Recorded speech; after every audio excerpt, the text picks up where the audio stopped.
Unified 911, anong matutulong namin sa'yo? Anya ti maitulong mi ken kapo. Anong may tatabang ko sa Unsay imo? akong ikatabang nimo? Ngini makadabang na misal ka no.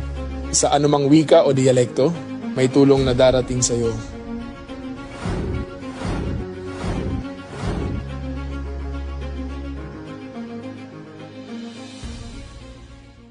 Lilingkod sa bawat Pilipino at magbibigay ng tamang impormasyon para sa tahimik at maayos na Pilipinas. Police News Network, alagad ng batas, tagapagtaguyod ng balitang pulis, sandigan ng mamamayan, patnubay ng katotohanan. Kampo Krame, maghahatid ng pinakahuling kaganapan at nagbabagang balita. Ito ang PNN Police News Network. At ngayon, ang inyong mga tagapagbalita. Magandang araw, bagong Pilipinas. Ako, ang inyong alagad ng batas, tagataguyod ng Balitang Pulis, Patrolman Adrian Dayao. Maghatid sa inyo ng tamang balita, kwento ng pulis at serbisyo para sa mamamayan at ito ang PNP News Online, ang pangunahing balita ng Police News Network. Alagad ng batas, tagataguyod ng Balitang Pulis.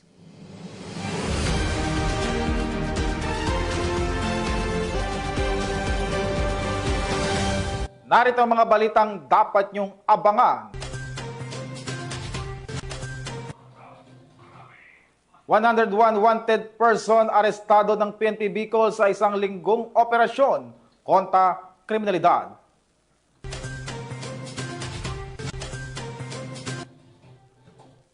Mahigit 600,000 pisong halaga ng fully grown marijuana plants ang binunot at sinunog ng mga otoridad sa Tinglayan, Kalinga. At 182K halaga ng hinihinalang shabu na sabat sa bypass operation Ormoc City PNP.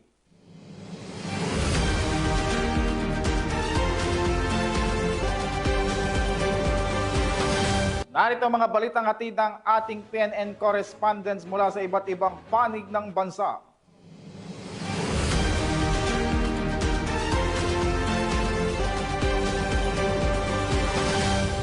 Simulan natin ang balita mula sa bahagi ng Luzon.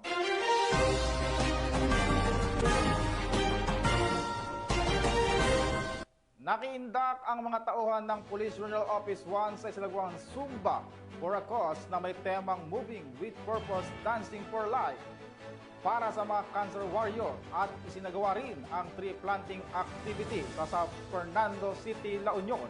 Ang magandang balita mula kay Police Corporal Rapi Beloria.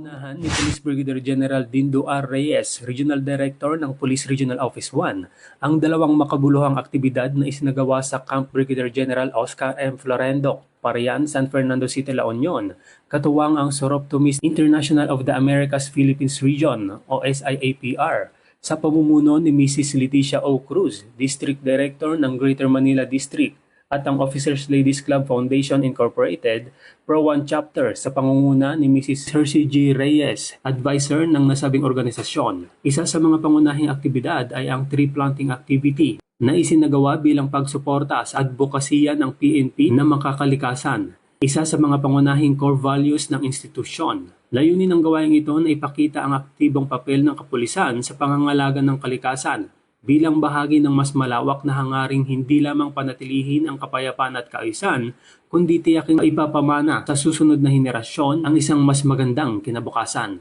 Kasunod nito, ginanap rin ang isang Zumba for a Cause na may temang Moving with Purpose, Dancing for Lives, na dinaluhan ng parehong mga opisyal at miyembro mula sa PRO1, SIAPR at OLC Foundation Incorporated. Ang nasabing aktibidad ay sinagawa bilang pakikiisa at pagbibigay suporta sa mga cancer warriors na siyang inspirasyon ng bawat hakbang at sayaw sa programa. Ang layunin ng Zumba event ay hindi lamang para sa kalusugan ng katawan, kundi upang maipamalas ang malasakit, pagkakaisa at lakas ng loob ng komunidad sa pagtugon ng mga hamon ng buhay. Sa pagtatapos ng mga gawaing ito, pinatunayan ng PRO1 na ang tunay na serbisyo ay hindi lamang nasusukat sa pagpapatupad ng batas, kundi sa pakikisa sa kalikasan at sa kapwa-tao. Isang hakbang ito patungo sa isang bagong Pilipinas na may malasakit at pagkakaisa. Mula dito sa Ilocos Region, ako ang inyong PNN correspondent, Police Corporal Rafi Viloria, alagad ng batas, tagataguyod ng Balitang Pulis. Maraming salamat sa iyo, Police Corporal Beloria, sa patuloy na kampanya kontra illegal na droga ng PNP. Naglunsad ng Anti-Illegal Drug Awareness ang mga tauhan ng Regional Police Community Affairs and Development Unit 2 sa mga estudyante ng Reyna Mercedes Vocational Industrial School, Isabela. Ang buong detalye hatid ni Patrolwoman Wendy Singson. Bilang bahagi ng pinaigting na kampanya laban sa iligal na droga, matagumpay na isinagawa ang 2 araw na Youth Summit 2025 na may temang Strengthening Youth Advocacy Towards Drug-Free School and Community. Nito lamang ika-24 hanggang ika-25 ng Setyembre ngayong taon sa Reyna Mercedes Vocational and Industrial School, Barangay Talungan, Reyna Mercedes, Isabela. Pinangunahan ito ng Reyna Mercedes Police Station sa pamumuno ni Police Major Charles B. Carino, Chief of Police, at Regional Police Community Affairs and Development Unit 2 sa pamumuno ni Police Captain Ruby Ann J. Versida, OICRP Kadutu, katuwang ang pamunuan ng RMVs sa pangunguna ni Mrs. May Rani Christine A. Sipagan, School Principal 2. Umabot naman sa 1,200 na mag-aaral mula junior at senior high school ang nakibahagi sa nasabing programa. Tinalakay ni Police Captain Jefferson N. Dalayap, Deputy Chief of Police ng Reyna Mercedes Police Station, ang issue ng gangs and youth violence, kung saan binigyan diin ang kahalagahan ng mentorship, community support at personal development upang maiwasan ang kabataan sa gang-related activities. Samantala, tinalakay naman ni Patrolwoman Jerilyn Colico, Action PNCO ng RP Kadutu, ang patungkol sa Republic Act 11930 para sa mga mag-aaral mula grade 9 at grade 10 at Republic Act 9165 para sa mga mag-aaral mula grade 11 at grade 12 ng nasabing paaralan. Mahalaga po ito sa ating mga kabataan, sa ating mga youth, dahil alam naman po natin na napakaraming involved na ngayon sa mga violence na nakikita natin sa mga news. Kaya mahalaga po ito yung ating activity na ginagawa sa mga school para sa ganon ma-educate po yung ating mga kabataan, lalong-lalo na itong mga estudyante po. Samantala, patuloy ang PNP Isabela sa pakikipag-ugnayan sa mga paaralan upang mapalawak ang advokasya laban sa iligal na droga. Mula dito sa lalawigan ng Isabela, ako ang inyong Police News Network Correspondent, Patrolwoman Wendy Singson, alagad ng batas, tagataguyod ng Balitang Pulis. Singson, isang babae ang arestado ng Criminal Investigation and Detection Group, Zambales, dahil sa paglabag sa Social Security System Act of 2018. Police Corporal Giselle Rivera, ibalita mo. Ang isang babae sa probinsya ng Zambales na may kinakaharap na kaso kaugnay ng paglabag sa Social Security System Act of 2018. Kinilala ang suspect na si Alias Maria, 31 anyos, residente ng Barangay del Pilar, Iba, Zambales. Naaresto siya sa Barangay Santo Rosario ng parehong lugar nang pinagsanib pwersa ng CIDG Zambales Provincial Field Unit sa ilalim ng pamumuno ni Police Captain Leonardo Surio, Officer in Charge at Iba Municipal Police Station. Ang warrant of arrest laban sa kanya ay nilabas ng korte para sa kasong paglabag sa Republic Act 11199 o SS Act of 2018 na may 72,000 na piyansa. Naisakatuparan ng mga otoridad ang naturang operasyon na dokumentado gamit ang body-worn camera at recording device.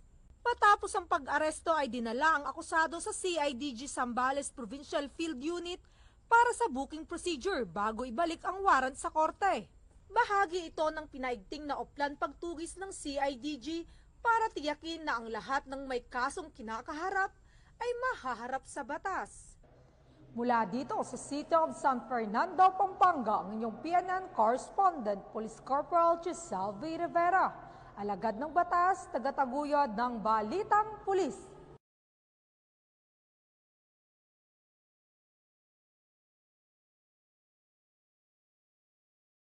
At nasabat ang droga at baril sa isinagawang bypass operation sa Batangas. Ang balitang ito ay hatid ni Patrolwoman Mary May Sarturio.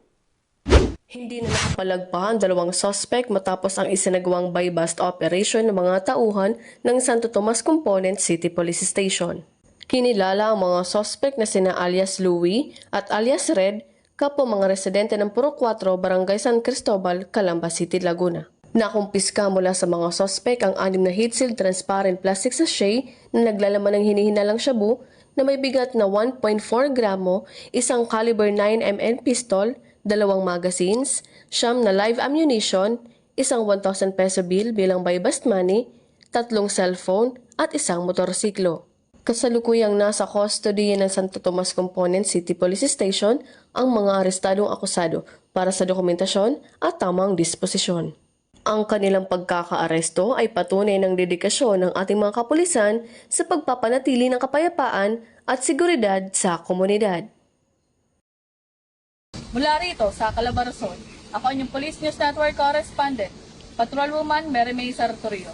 Alagad na batas, tagataguyod ng balitang pulis. Maraming salamat, Patrolwoman Sarturio. Aktibong nakilahok ang mga pulis ni Mimaropa kasabay ang kanilang pamilya sa isinagawang Family Day kasabay ang kapistahan ni St. Michael de Arcangel sa Police Regional Office Mimaropa. Patrolwoman Abigail Dato sa report. Pinagdiwang ng Police Regional Office Mimaropa ang PNP Family Day kasabay ng kapistahan ni St. Michael de Arcangel, patron ng kapulisan, sa pangunguna ni Police Brigadier General Rowel C. Rodolfo, Regional Director, noong ika-29 ng Setyembre taong kasalukuyan sa Camp Brigadier General Efegenio C. Navarro, Barangay Suki, Calapan City, Oriental, Mindoro. Sinimulan ang programa sa pamamagitan ng invocation at opening remarks ni Reverend Father Police Captain Jerome D. Ramirez, Regional Pastoral Officer, kasunod ang pagbubukas ng Project Kids o ang Knowledge, Integrity, Discipline, Safety. Tampok dito ang mga lectures, film showing at pamimigay ng mga reading materials na pinangunahan ng Women and Children Protection Desk, Office of the Legal Counseling Program at Regional Police Community Affairs and Development Unit personnel upang palakasin ang advokasya ng PNP para sa kapakanan at proteksyon ng mga kabataan. Binigyang kulay rin ang programa sa pamamagitan ng gift giving at awarding of certificates na pinangunahan ni Honorable Jerry De Los Reyes, Chairman ng Barangay Bondok, at ni Mrs. Liberty M. Rodolfo, Advisor ng Officers Ladies Club Foundation Incorporated, Mimaropa. Bilang bahagi ng Family Day, isinagawa rin ang iba't ibang gawain para sa mga pamilya ng mga pulis at komunidad na dinaluhan ng mga opisyal at tauhan ng Pro Mimaropa. Ang buong selebrasyon ay nagsilbing pagpupugay hindi lamang kay St. Michael de Arcangel, kundi maging sa dedikasyon ng PNP sa pagsusulong ng pamilya, pananampalataya at serbisyong mga tao. Mula dito sa Calapan City, Oriental, Mindoro, ako po ang iyong Police News Network correspondent, Patrolwoman Abigail B. Dato, alagad ng batas, tagataguyod ng balitang pulis. Maraming salamat sa iyo, Patrolwoman Dato, sa kulungan ang bagsak ng 101 wanted person matapos ang isang linggong operasyon ng PNP Bicol. Ito ay bahagi ng pagkapaigting kontra kriminalidad ng Police Regional Office 5. Patrolwoman Vanessa Sol, ibalita mo. Ang 101 wanted person ang naaresto sa isang linggong operasyon na isinagawa ng Police Regional Office 5 sa pamumuno ni Police Brigadier General Nestor C. Babagay Jr., Regional Director ng Bicol Region, mula ika-22 ng Setyembre hanggang ika-28 taong kasalukuyan. Isa ang naitala sa regional level, 13 sa provincial level, 6 sa city level, 18 sa municipal level, at 63 na classified as other wanted persons. Ang mga inarestong individual ay nahaharap sa malawak na hanay ng mga kaso, kabilang ang pagpatay, panggagahasa, paglabag sa iligal na droga, at iba pang malubhang krimen. Ang mga operasyon ay naging posible hindi lamang sa pamamagitan ng pagsisikap ng pulisya, kundi sa pamamagitan din ng matibay na pakikipagtulungan sa pagitan ng mga alagad ng batas at ng publiko. Tiniyak ng Police Regional Office 5 sa mga Bicolano na pananatilihin nito ang mga operasyon nito laban sa mga wanted na kriminal at lalo pang paigtingin ang mga proactive na hakbang upang palakasin ang kaligtasan ng publiko at palakasin ang tiwala sa pagpapatupad ng batas. Mula dito sa Legazpi City, Albay, ako ang inyong PNN correspondent, Patrolwoman Vanessa Sol, alagad ng batas, tagataguyod ng Balitang Pulis. Maraming salamat sa iyo, Patrolwoman Sol. Aabot sa mahigit 600,000 pisong halaga ng fully grown marijuana plants ang binunot at sinunog ng mga otoridad sa Tinglayan, Kalinga. Magbabalita dyan si Patrolwoman Lisel Digman. Resulta ng pinaigting na kampanya ng Police Regional Office Cordillera Administrative Region kontra sa illegal na droga, umabot na 600,000 na halaga ng fully grown marijuana plants ang nadiskubre ng mga operatiba sa isinagawang marijuana eradication sa Barangay Tulga West, Tinglayan, Kalinga nito lamang ika-28 ng Setyembre 2025. Naging matagumpay ang operasyon dahil sa pagtutulungan ng mga operatiba mula sa Lubuagan Municipal Police Station, Pasil MPS, Balbalan MPS, Tinglayan MPS at First Kalinga Provincial Mobile Force Company. Ang operasyon ay nagresulta sa pagkatuklas ng isang plantasyon ng marijuana na may lawak na mahigit kumulang 300 square meters at may nakatanim na 3,000 na piraso ng fully grown marijuana plants na nagkakahalaga ng 600,000 pesos standard drug price. Bagamat walang nahuling cultivator, ang mga nasabing halaman ng marijuana ay naidokumento, binunot at sinunog sa mismong lugar. Patuloy naman ang isinasagawang investigasyon upang matukoy ang iba pang plantasyon ng marijuana at mahuli ang mga individual na responsable sa pagtatanim nito. Ang matagumpay na operasyong ito ay nagtatampok sa patuloy na pangako ng mga ahensya ng kapulisan na labanan ang mga iligal na aktibidad ng droga sa rehiyon para sa mapayapang pamayanan tungo sa bagong Pilipinas. Mula dito sa rehiyon ng Cordillera, ako ang inyong PNN correspondent, Patrolwoman Digman, alagad ng batas, tagataguyod ng Balitang Pulis. Maraming salamat sa iyo, Patrolwoman Digman. Arestado ang 22 anyos na lalaki at tinaguri ang top 1 most wanted person district rebel na may kasong statutory rape ang naaresto ng Quezon City Police District. Ang balitang iyan ay hatid ni Patrolwoman IB Corporal. Estado ng mga operatiba ng District Special Operation Unit ng Quezon City Police District sa ilalim ng pamumuno ni Police Major Freddy Sorilla, officer in charge ang akusado si alias Owen, 22 anyos, na tinagurang ikalima sa district level top 10 most wanted person ng Quezon City Police District. Nadakip si alias Owen sa harap ng DM Store sa Yuseco Street, Barangay 225, Tondo, Manila, sa bisa ng warrant of arrest na inilabas ni Honorable Judge Roslyn Rabara Tria ng Quezon City Regional Trial Court Branch 86 para sa kasong statutory rape na walang piyansang inirekomenda. Kasalukuyan namang nasa kustodiya na ng Quezon City Police District ang nasabing sospek. Mula dito sa Metro Manila, ako po ang inyong PNN correspondent, Patrolwoman IB Corporal, alagad ng batas, tagataguyod ng Balitang Pulis. Maraming salamat sa iyo, Patrolwoman Corporal. Tunghayin naman natin ang mga balita mula sa bahagi ng Visayas.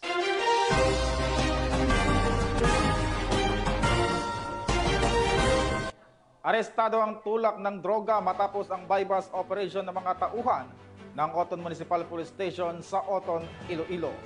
Patrolwoman Ledilyn Bansagon, ibalita mo. Sa mas pinaigting na kampanya kontra illegal na droga, isang truck driver ang naaresto sa matagumpay na anti-illegal drug buy-bust operation na isinagawa ng Station Drug Enforcement Team ng Oton Municipal Police Station na pinangunahan ni Police Captain Ali V. Estamber, hepe ng Oton MPS, bandang 1:10 ng hapon sa Purokdos Poblasyon, San Joaquin, Iloilo, nito lamang ika-27 ng Setyembre taong kasalukuyan. Kinilala ang naaresto sa alias na Stephen, 45 taong gulang, walang asawa at residente ng Barangay Poblasyon, President Rojas, Capiz. Na-recover mula sa sospek ang tinatayang 30 gramo ng hinilaang shabu na may halagang 204,000 pesos batay sa standard drug price. Ayon sa investigasyon, nakalap ang impormasyon mula sa isang concerned citizen ukol sa iligal na aktibidad ng sospek. Matapos ang isang linggong surveillance, nakumpirma ng mga operatiba na si alias Stephen ay sangkot sa bintahan ng iligal na droga, kumukuha ng supply mula sa Iloilo City at ikinikalat sa bayan ng Oton at mga karatig na lugar. Kasalukuyang nasa kustudiya na ng Uton MPS ang suspect at haharap sa kasong paglabag sa Republic Act 9165 o ang Comprehensive Dangerous Drugs Act of 2002. Ang matagumpay na operasyon ay patunay na walang humpay na pagsisikap ng mga kapulisan ng Iloilo upang sugpuin ang iligal na droga at tiyakin ang kaligtasan ng komunidad ng mga Ilonggo. Mula dito sa Police Regional Office 6, ako ang inyong Police News Network Correspondent, Patrolwoman Ledelyn Bansagon, alagad ng batas, tagataguyod ng Balitang Pulis.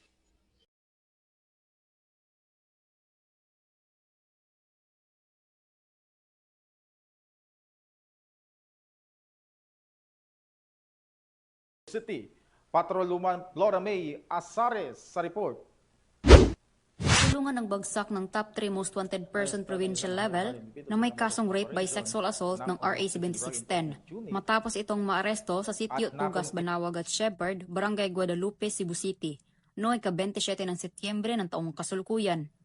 Kinilala ni Police Major Mark Eric C. Papong, Station Commander ng Police Station 9 Cebu City Police Office, ang suspect na si alias Mel, 35 anyos, na residente ng naturang lugar.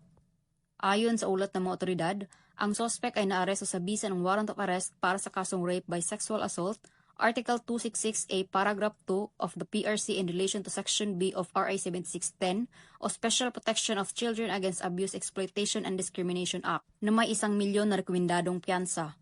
Kasalukuyang nasa kustodiya ng Guadalupe Custodial Facility ang suspect para sa dokumentasyon at tamang disposisyon. Paalala lang po sa ating mga kababayan na huwag magdalawang isip na tumawag at mag-report sa ating kapulisan kung may mga kaguluhan.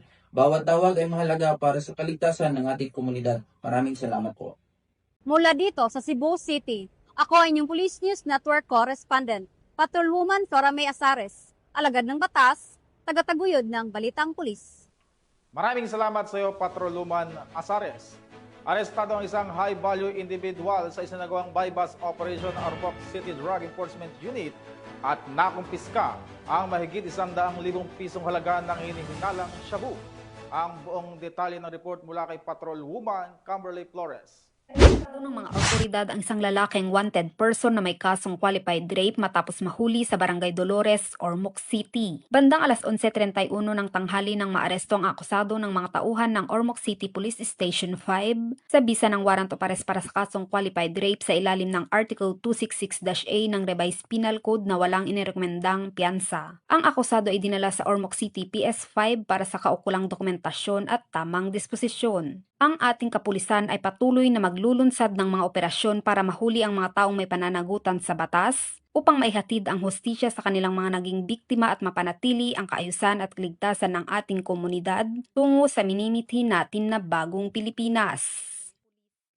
Mula dito sa Eastern Visayas, ako ang inyong PNN correspondent, Patrolwoman Maria Elena Singian, alagad ng batas, tagataguyod ng Balitang Pulis. Maraming salamat sa iyo, Patrolwoman Singian. Simulan natin ang balita mula sa bahagi ng Mindanao.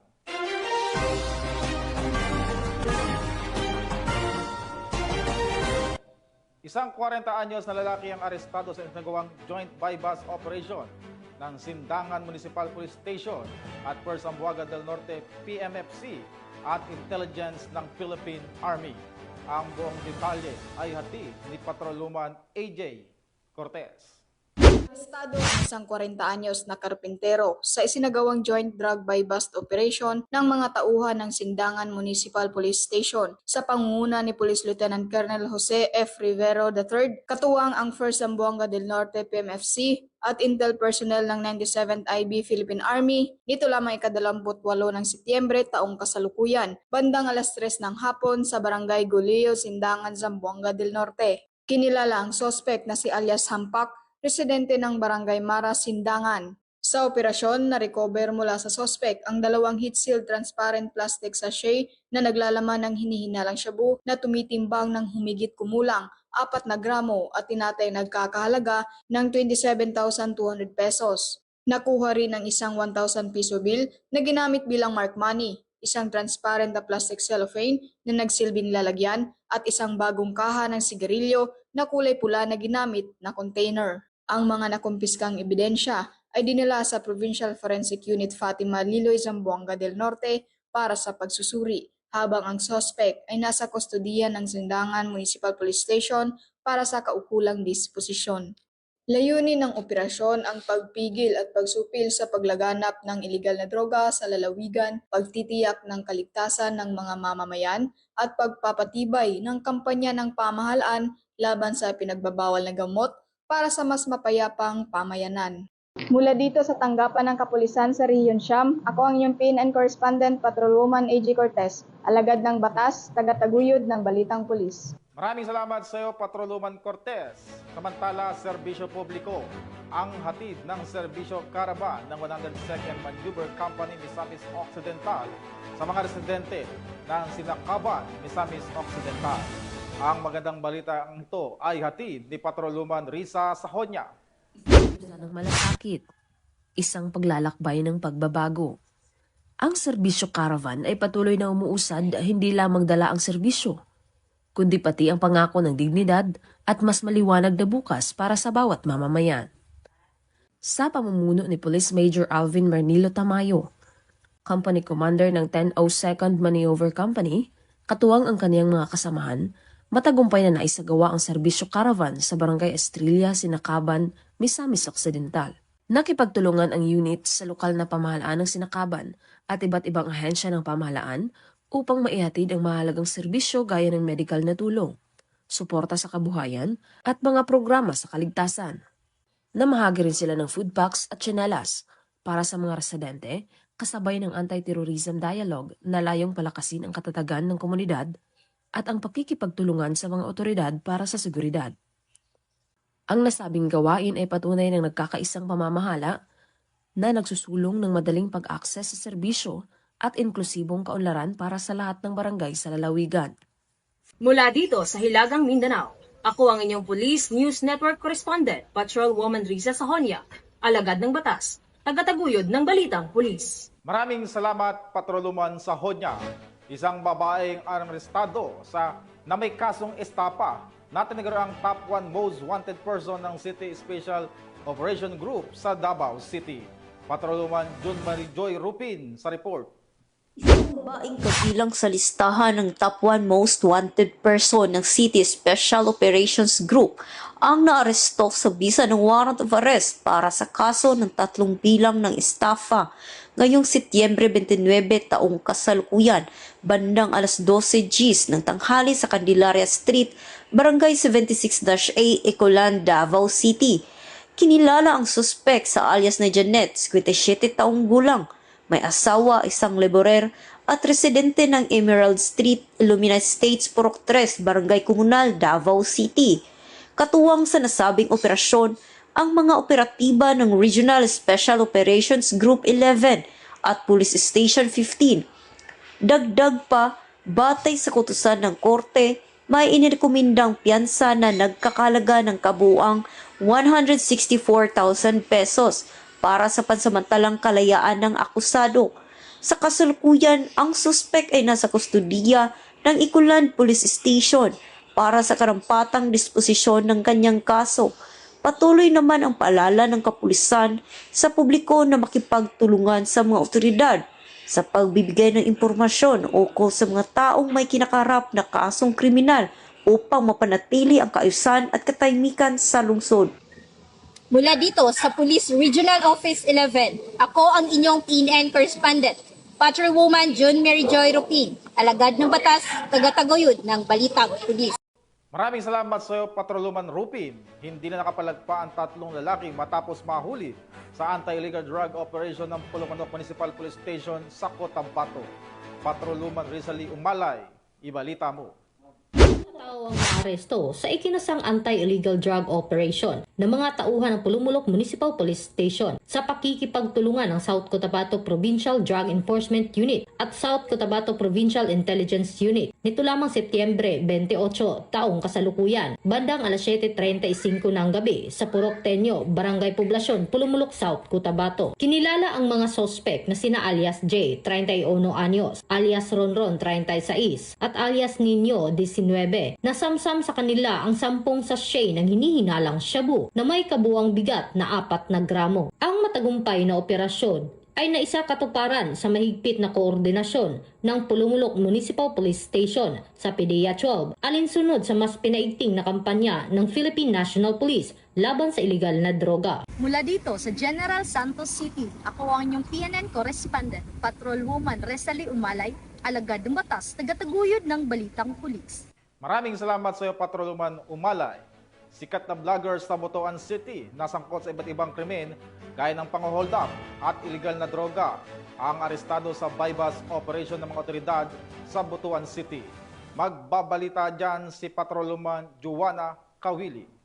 Nalubong sa kustudiya ng otoridad ang isang kilalang vlogger na sangkot sa mga scam at hold-up sa lungsod ng Butuan matapos itong masakote dahil sa paglabag sa batas kaugnay sa iligal na droga, pagdadala ng hindi lisensyadong baril, panlilindang at pang-hold up sa iba't ibang establishmento sa Butuan City at sa kalapit na mga munisipalidad sa Agusan del Sur at Agusan del Norte. Kinilalang nasabing vlogger na si Jan, walang trabaho at kasalukuyang naninirahan sa P8 Malalag, Barangay Libertad, Butuan City. Ayon sa mga otoridad, mula sa kanya ay nakumpiska ang mga sumusunod, 2 sachet ng pinaghihinalaang shabu na may kabuoang timbang na 10 gramo na nagkakahalaga ng 68,000 pesos, halagang 7,000 bilang bypass money, isang pistol na may 4 na bala at isang motorsiklo. Ani Police Captain Charles Evan Gatchalian, hepe ng Station 3 at pinuno ng operasyon, matagal na nilang minomonitor ang suspect dahil sa kanyang illegal na aktibidad.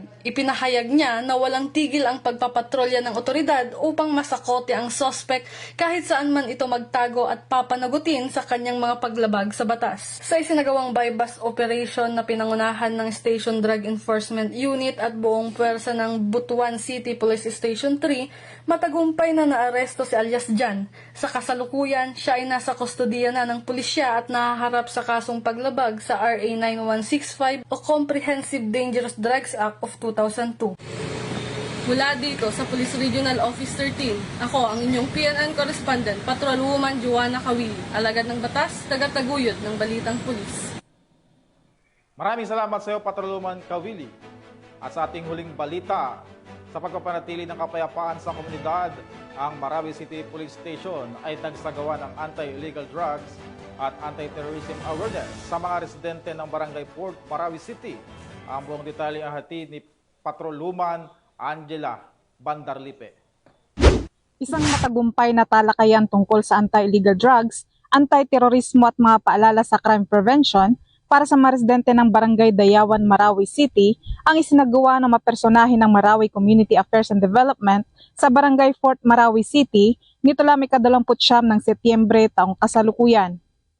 Ang naturang aktibidad ay naging inisyatibo ni Police Lieutenant Mohodin C. Pagayawan, Chief of Police, katuwang mga barangay officials at iba pang residente ng naturang lugar. Layunin ng talakayang ito na magbigay kaalaman sa mamamayan hinggil sa masamang epekto ng paggamit ng iligal na droga, terorismo at iba't ibang uri ng kriminalidad upang mapalakas ang kanilang kamalayan at kahandaan laban sa mga banta sa kapayapaan at kaayusan. Sa pamamagitan ng pagbibigay ng tamang impormasyon at praktikal na mga paalala, inaasahang mahihikayat ang komunidad na makiisa sa mga programa ng pamahalaan at mga kapulisan para sa pagpapanatili ng ligtas, mapayapa at maunlad na pamayanan. Mula rito sa Rio ng Bangsamoro, ako ang iyong PNN correspondent, Patrolwoman Angela Bandarlipe, alagad ng batas, tagataguyod ng Balitang Pulis. Maraming salamat sa iyo, Patrolwoman Bandarlipe. At yan ang mga balitang nakakalap ng ating PNN correspondent mula Luzon, Visayas at Mindanao. At sa ating mga ka-PNN, 86 days na lang, Pasko na.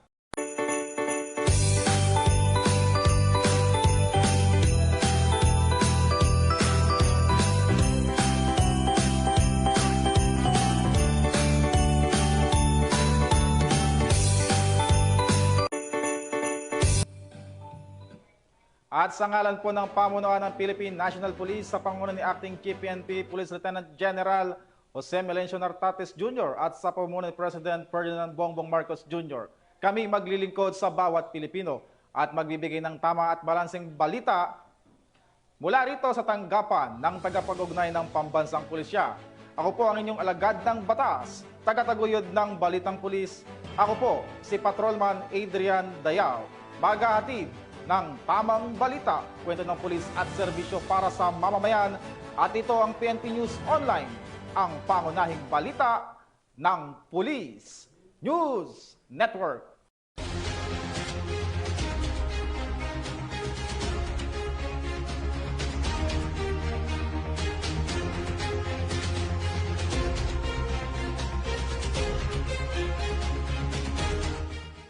Police News Network, alagad ng batas, tagapagtaguyod ng balitang pulis.